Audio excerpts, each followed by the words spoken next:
Hari ni kita nak makan yakiniku. Yakiniku. Yakiniku. Tu kimchi favorite saya pula. Kalau ini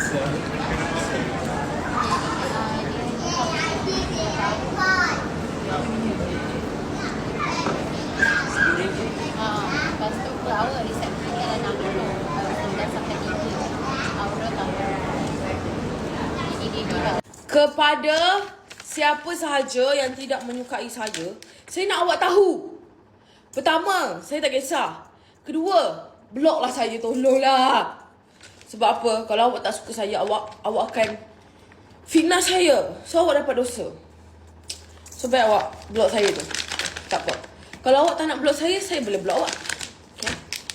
Weh, aku suka weh blok orang weh. Aku tak tahu nak makan apa pagi ni weh. Makan oat dah pagi-pagi. Oat ni bagus gila. Nanti petang baru aku makan. Selalu macam gitu. Dia ni sampai bising aku. Saya makan, awak tak makan. Ya. Siapa yang tak suka aku tolonglah blok. Blok lah kita. Oh janganlah tak suka tapi tengok.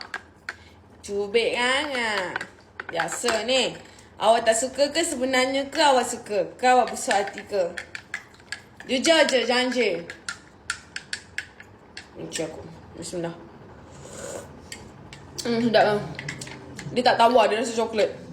Sebab tu aku boleh makan. Kalau tidak, tak boleh. Sebab apa? Aku tak suka oat yang tak ada rasa.